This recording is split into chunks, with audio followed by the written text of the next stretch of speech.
રાહત તલાવથી ત્રણોલ તરફ જતા માર્ગ વચ્ચે રેલવે ગરનાળું ઘણા સમયથી બંધ છે। આજુબાજુના ગામોમાં રહીશો અવરજવર કરે છે।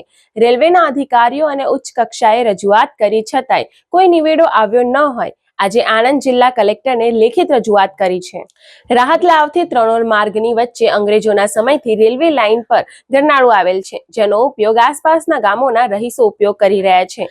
રાહત તલાવ અને ત્રણોલ ગામોના ખેડૂતોની જમીન રેલવે લાઇન આજુબાજુમાં આવેલી હોય અવરજવર કરવાનો એકમાત્ર માર્ગ રેલવે તંત્ર દ્વારા બંધ કરવાની હિમચાલ કરી રહ્યા હોય તેનો કાયમી નિવેડો આવે તેવી માંગણી જિલ્લા કલેક્ટર સમક્ષ કરવામાં આવી છે।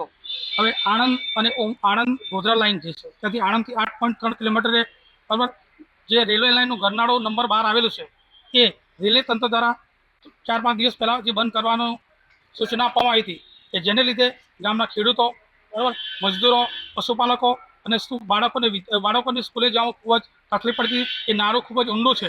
રેલવે લાઇનને નુકસાન ન થાય તે માટે જેટલા પણ પાણી નિકાલના ગરનાળા બનાવવામાં આવ્યા છે તેનો રાહદારીઓ ઉપયોગ કરે તે ઉચિત છે। તેનું સ્થાનિક તંત્ર દ્વારા સાફ સફાઈ પણ માનવતાના ધોરણે કરવામાં આવે છે, પરંતુ તેનો મૂળભૂત ઉપયોગ તો પાણીના નિકાલ માટે જ હોય છે। તેને રાહદારી રસ્તો ગણી શકાય નહીં।